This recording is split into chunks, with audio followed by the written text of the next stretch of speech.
what I think helps with having the courage to speak your truth is having the clarity of who you are. Because if you're clear on who you are, you'll be a lot confident in voicing who you are.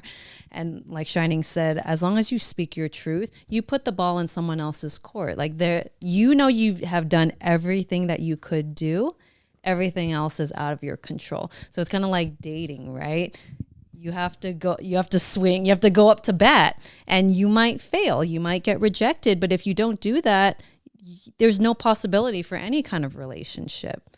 So what helped me specifically with dating, because I had trouble for many years with dating, was getting really clear on who I was and what I wanted. Because then I was more confident communicating that. And even before I was confident, I would still do it.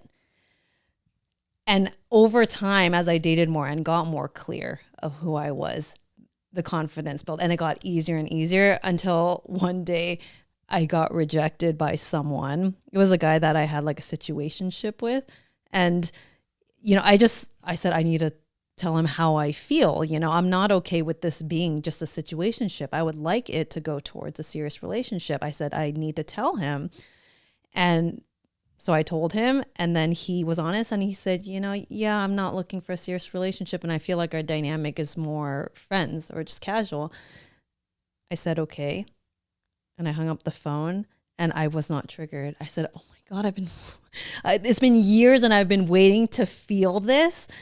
And there was points where I'm like, is this ever going to change? I would get so frustrated like with that feeling. And everyone's on their own journey and the timing comes when it comes. And I just said, oh my gosh, all the hard work I've done has really paid off. All the introspection and all the awkward times. And of course, it's nothing's ever perfect, because there's been times where I've communicated with someone. I'm like, God, that was a really like stupid way of doing it. But instead of beating myself up, saying like, oh, I'm learning. So next time I could do it this way would be better. So learning not to be hard on myself. Everyone's doing the best they can, including your parents. And I think what also helps with that, having compassion with your parents, is maybe asking them questions, learning about how they grew up. Because that's a completely different generation. Their priorities were different. I mean, we're so lucky. Sometimes I feel like we have too much time on our hands that we're always doing personal growth because we have time to worry about it, therapy and all that. They're just trying to provide for a family. Like survival was their top priority.